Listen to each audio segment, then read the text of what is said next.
Ainsi, les gens sensés doivent s'empresser d'accomplir les bonnes actions et de se repentir des péchés qu'ils ont faits avant que la mort ne les surprenne. Et malheureusement, on a plein de gens dans notre communauté, on dirait que l'ange de la mort, il leur a dit à quelle heure et à quelle date il allait passer.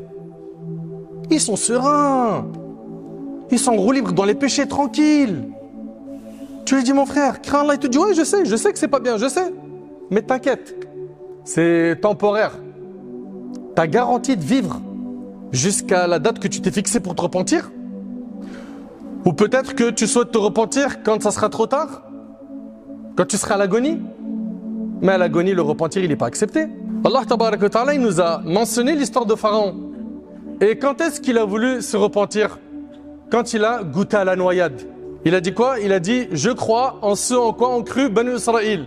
Et Allah Ta'ala, il lui a dit, Al-ana wa qad asayta qabl wa kunta min al-mufsidin. C'est maintenant que tu te repens, alors que tu as désobéi avant et que tu étais parmi les corrupteurs. C'est à la dernière minute de ta vie que tu veux te repentir? Tu veux pas te reprendre avant? Non, mais on a le temps. Mais c'est ça, l'espoir de vivre longtemps et d'oublier l'au-delà. C'est de ça dont on parle depuis le début de la khutbah. Allah Tabaraka wa Ta'ala, en parlant du jour du jugement, qu'est-ce qu'il nous a dit? Il a dit, Ya ayyuhalladhina amanu, ittaqullah wal tanzur nafsum ma qaddamat lighad, wattaqullah inna Allah khabirun bima ta'malun. Ô vous qui croyez, craignez Allah, que chacun voit ce qu'il a avancé pour demain.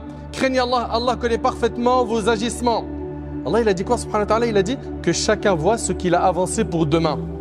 Allah Tabaraka wa Ta'ala, en parlant du jour du jugement, il a dit demain, pour signifier que son avènement est très proche. Al-Hassan al-Basri, rahimallah, il a dit Ma atala abdun al-amal illa asa al-amal. Que toute personne qui a de longs espoirs de vivre longtemps finit par faire des mauvaises actions, par mal agir. Concrètement, comment guérir de cette maladie? Premièrement, te rappeler qu'un jour, tu vas quitter cette vie, que tu vas mourir. Allah Ta'ala dit Kullu nafsin dha'iqatul maut.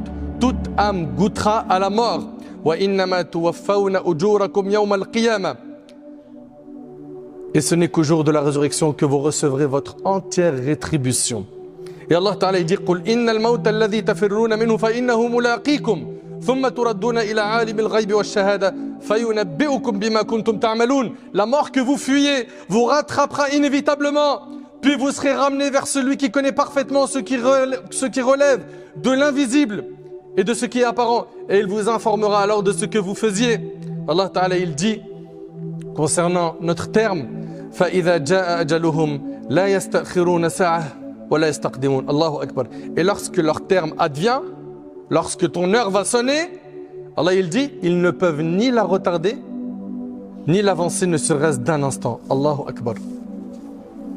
Tu ne pourras pas dire à l'ange de la mort, repasse après. Laisse-moi juste, je fais une umrah. Donne-moi l'occasion de faire quelques prières, je me rachète. Je demande pardon à Allah pendant 5-6 heures, repasse après. C'est impossible. Donc premièrement, rappelle-toi de la mort. Rappelle-toi qu'un jour tu vas quitter cette vie. Deuxièmement, pour te soigner de cette maladie qui est le fait d'espérer de vivre longtemps en oubliant l'au-delà, visite les tombes. Visite les tombes. Tu as déjà assisté à un enterrement, tu es déjà rentré dans un cimetière. Tu as vu le climat, comment il fait froid dans le dos quand tu es dans un cimetière. Le prophète sallallahu alayhi wa sallam a dit je vous avais interdit de visiter les tombes, maintenant visitez-les car elles vous rappellent l'au-delà. Et c'est rapporté par l'imam Muslim selon Bouraïda. Et médite devant une tombe et pose-toi la question suivante. Cette personne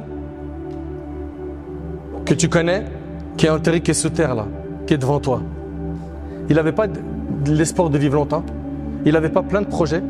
Où est-ce qu'il est? Il est sous terre. Et tôt ou tard, ça sera notre tour.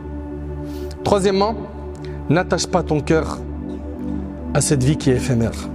Allah Tabaraka wa Ta'ala nous a mis en garde contre cet amour que l'on a pour cette dunya, cet amour excessif. Allah Ta'ala il dit bal tu'thiruna al-hayata ad-dunya wa al-akhiratu khayrun wa abqa. Cependant, vous préférez la vie d'ici-bas à celle de l'au-delà, qui est pourtant meilleure et plus durable. Si tu sais que cette vie est éphémère, concentre-toi sur celle qui est éternelle. Et elle est là la logique.